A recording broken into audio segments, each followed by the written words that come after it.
Go. Topic I will be covering: the scars of childhood. How can you break the cycle of violence? The thesis of this statement is how people can use social institutions to break the childhood cycle of violence. The cycle of violence is one generation. Basically, it is others. When an individual may seek revenge against the people who harm them. Sometimes the feelings are generalized to others who exhibit the same character traits as their attackers. Siegel 26, page 26. Page 62. And my thesis is people will need to seek help from social institutions to overcome their childhood trauma to improve their life to become better overall adults.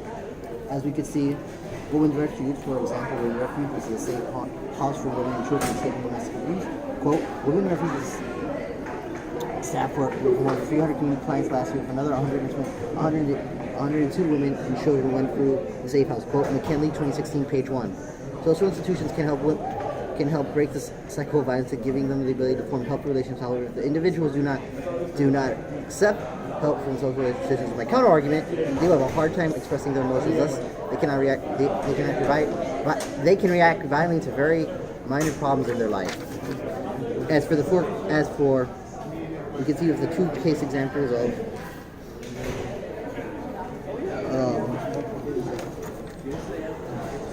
As with Ted Bundy and John Wayne Gacy. Ted Bundy has a traumatic childhood. His grandfather, Simon Call, was violent towards him and the women in his household, and over a hateful person. Ted would idolize this man. He saw Samuel's violence towards the women in his family as an overall, no matter towards others as sexual behavior. Quoted, according to relatives, the environment Carl house was violated. Samuel Carl was known for being an outspoken bigot who would go into loud rants about his dislikes of various minority and religious groups. Ted would develop to see women as nothing but playthings. He would kill them and violate their bodies for his own sick thrills. He would gain their trust and attack them and lead to him committing 30 murders. Another person that shows why we need to use social institutions to overcome childhood trauma is John Wayne Gacy, as he lived a double life. John Wayne Gacy's father would beat him and cause him years of pain in his childhood. It would affect how he would view himself as a man. It led to him becoming a self-harming, closeted gay man. John Wayne's father would pick on him and call him names like sissy, and that would physically beat him until he passed out. His father was abusive and alcoholic young man. John had a very different relationship with him.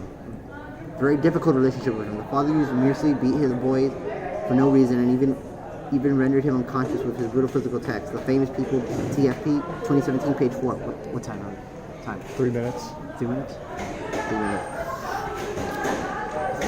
John Wayne Gacy was a self-hating gay man. He was a self-hating gay man.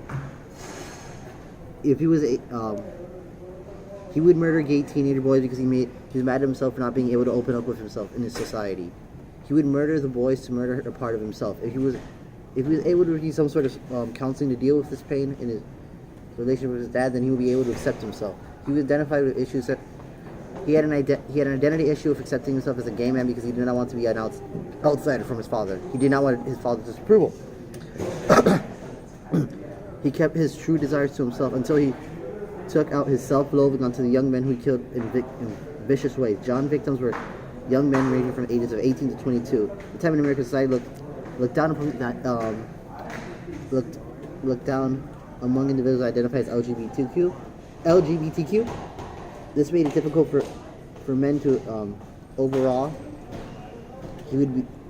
However, he would not be able to accept himself, and this led to a very violent outrage.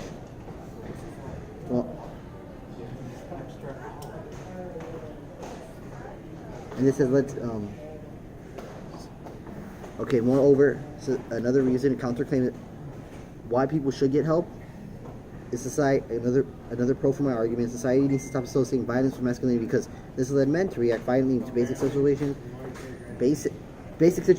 and their emotional mental health needing to be ignored by society. This has made it difficult for women to express their emotions besides anger. If they did, then they would be lesser of a man for showing emotions like fear or sadness in their life. Society needs to take away the stigma around men receiving help for their mental and emotional health. Men should not see themselves as being weak for addressing these very serious issues in life.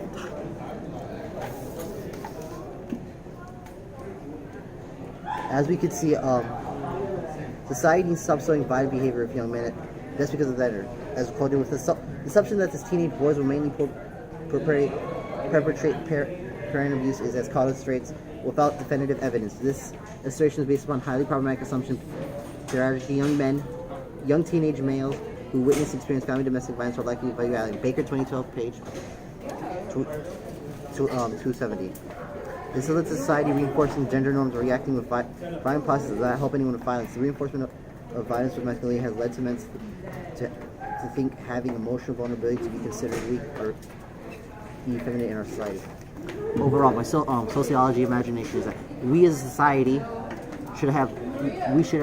should be funding more institutions that will help people overcome the traumatic events in their childhood that were very traumatic to them. Because if they don't get the help they need when they're young, the pain of these events would go on later on into their life, affecting them in many ways, in building relationships, emotional vulnerability, and just overall reacting very violently to any basic social situation. Yeah.